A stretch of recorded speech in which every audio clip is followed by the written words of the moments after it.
I thought we'd come together and do the pumpkin tray now. I've already done the pumpkin coaster molds and I really love them. And this tray would be a great addition to like a set.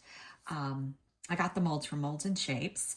The first thing I'm doing is I'm putting some bits in the stem. I thought that would look cool.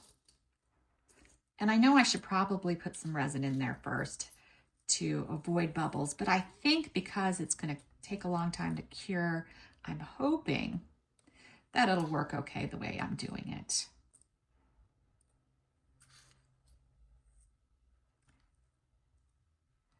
All right, I am using Craft Resin, their tabletop resin, and it is a much thicker viscosity. So I'm not letting the resin warm up because I don't think in this case I need to.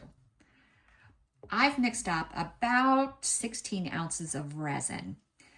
I put double the amount in this cup, and then I tried to divide the rest amongst these cups. You know, it's not completely even, but I tried to put the colors more to where I would want them. With the transparent, I do need more ink or more resin so that it will flow better.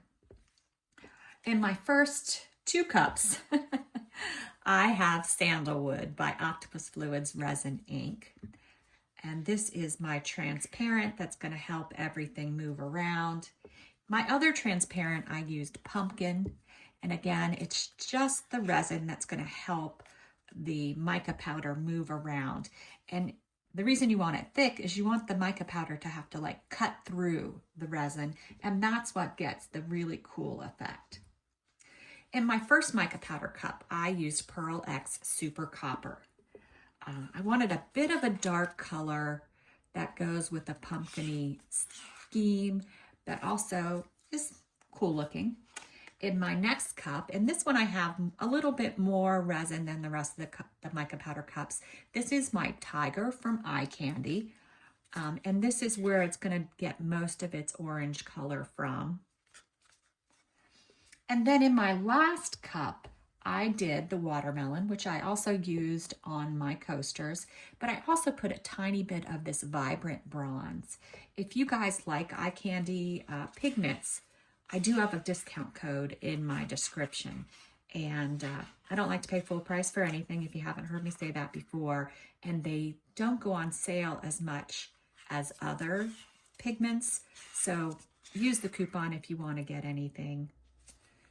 All right, so I'm going to start out with my big full cup, and I'm going to pour a little in my stem.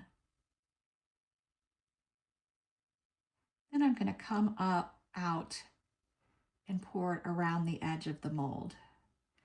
And you guys know I'm not great at pouring from cups, but I do the best I can.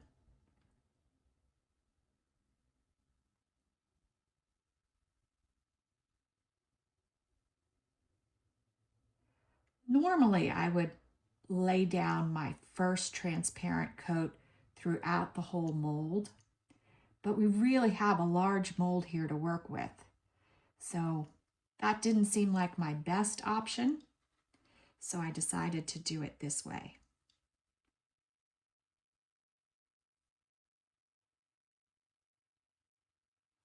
Just trying to do it as evenly as I can, just by sight.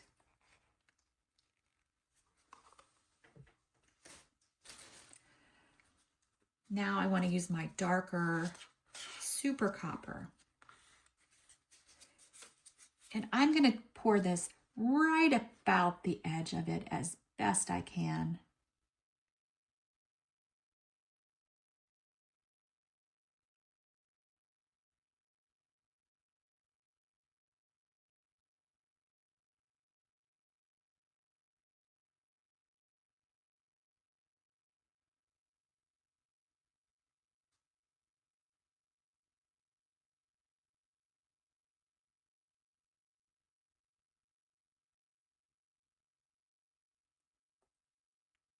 Just want to make sure I get all of this beautiful color out of my cup.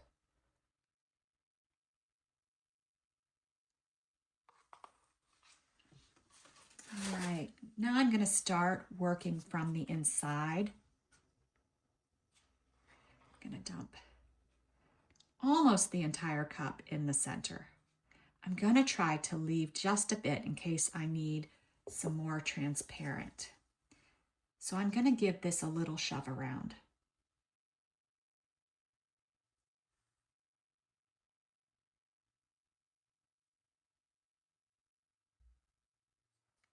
All right, and while that evens out,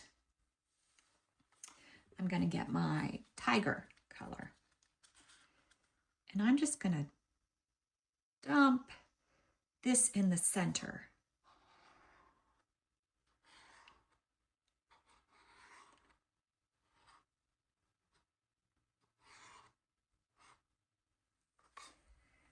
I think it's good that I left a little of this transparent because I think I want to put that next.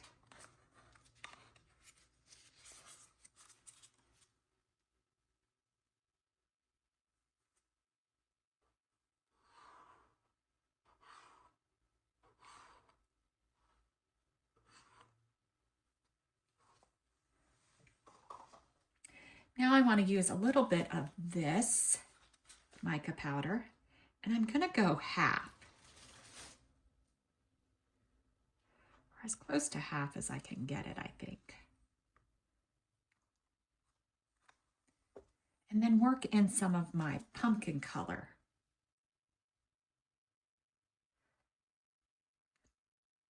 I don't want a very big push in the center when I'm done, so I'm using almost all of this. Then I'm going to go and do some more of this.